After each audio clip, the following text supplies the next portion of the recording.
Assalamualaikum warahmatullahi wabarakatuh. Hai semuanya, kenalkan saya Zakiatul Fakirah dari Psikologi 4C. Untuk mata kuliah Psikologi Kebencanaan kali ini, saya akan membahas topik mengenai mengenal PTSD sebagai gangguan pasca trauma yang dapat mengancam kesehatan mental. Nah, apa itu Post Traumatic Stress Disorder atau PTSD? Menurut Note tahun 2009, Post Traumatic Stress Disorder atau PTSD ini adalah gangguan kecemasan yang dapat terjadi setelah mengalami atau menyaksikan suatu peristiwa traumatik.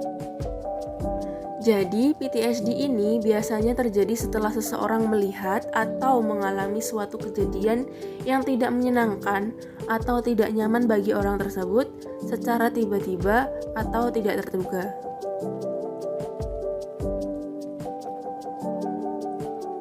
Nah, untuk tahu seberapa banyak kalian mengetahui tentang PTSD ini, berikut ada beberapa mitos dan fakta mengenai PTSD. Nah, untuk pernyataan nomor 1, PTSD hanya dialami oleh orang dewasa. Menurut kalian, pernyataan ini termasuk mitos atau fakta? Jawabannya adalah mitos. Faktanya, PTSD ini dapat mempengaruhi seseorang dalam semua golongan usia, bahkan anak-anak sekalipun. Pernyataan yang kedua, seseorang yang tidak dapat menangani PTSD memiliki kepribadian yang lemah. Menurut kalian, ini mitos atau fakta? Jawabannya adalah mitos. Karena faktanya, setiap orang yang mengalami kejadian traumatis akan masuk dalam periode penyesuaian. Ada yang dapat menyesuaikan diri dan kembali pada kehidupan normal, tetapi stres yang disebabkan trauma dapat mempengaruhi semua aspek seseorang termasuk mental, emosional, dan fisik. Nah, penelitian membuktikan bahwa trauma yang berlangsung lama akan mengganggu dan mempengaruhi kimia otak. Pada beberapa orang, kejadian traumatis merubah cara pandang mereka tentang diri dan dunia sekitar mereka sehingga mengalami PTSD. Lanjut ke pernyataan yang terakhir, perempuan lebih rentan mengalami PTSD. Nah, menurut kalian, yang satu ini termasuk mitos atau fakta? Jawabannya adalah fakta. Dilansir dari Psychology Today, kejadian PTSD pada pria itu mencapai 5-6%, sedangkan pada wanita mencapai 10-12%. Artinya, kemungkinan kejadian PTSD pada wanita yaitu 2 kali lebih tinggi dibandingkan pria. Selain itu juga, PTSD pada wanita cenderung bertahan lebih lama, karena rata-rata wanita mengalami lebih banyak kejadian traumatis dibandingkan pria. Contohnya saja, kasus tentang pelecehan seksual dan KDRT, mayoritas korban adalah wanita. Trauma pada dasarnya adalah respon emosional terhadap pengalaman yang mengerikan. Tidak semua pengalaman mengerikan dapat disebut dengan trauma. Contohnya perceraian atau dipecat dari kerja. Nah, keduanya itu tidak termasuk dalam definisi trauma menurut DSM-5. Hanya kejadian-kejadian yang berkaitan dengan kematian, cedera, dan kekerasan seksual atau kekerasan fisik yang bisa diartikan sebagai trauma.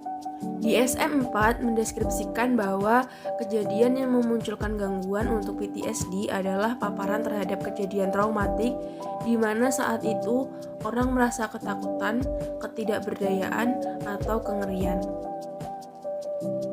Ada beberapa kejadian yang bisa menyebabkan PTSD.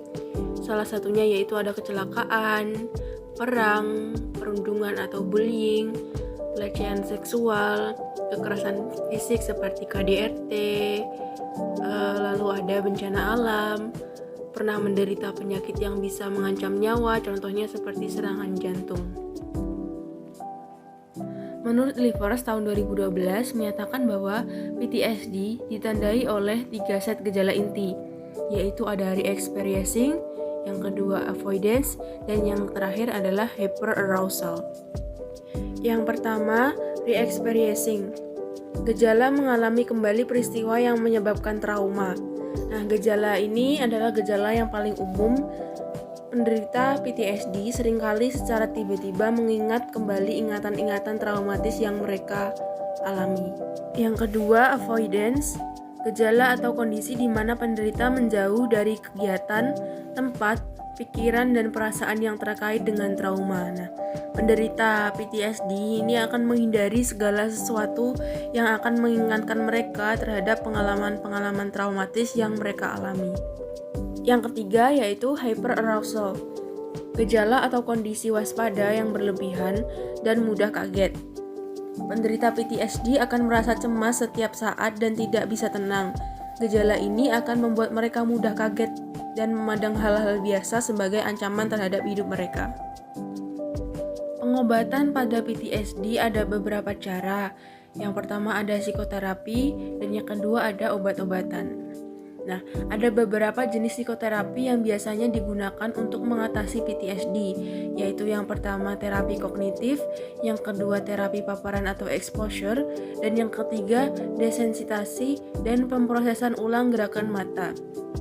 Nah, terapi yang pertama ini untuk mengenali dan mengubah cara berpikir yang membuat penyintas terjebak dalam ingatan masa lalu.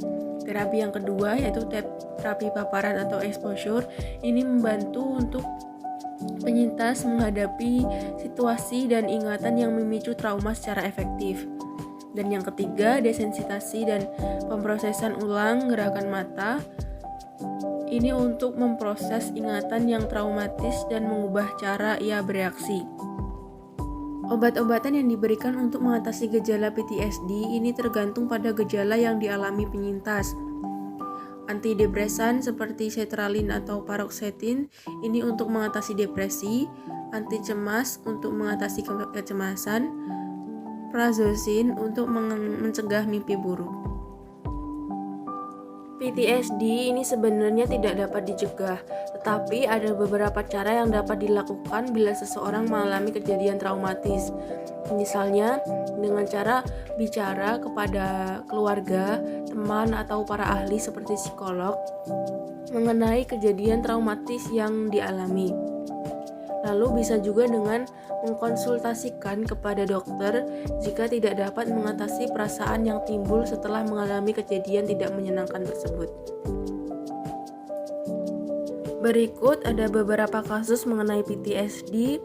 Ada PTSD yang disebabkan oleh bencana alam, disebabkan oleh perang, kekerasan fisik atau KDRT, ada juga pelecehan seksual, dan lain sebagainya. Dan ada juga beberapa rekomendasi film atau series yang bercerita tentang PTSD yang menarik untuk ditonton.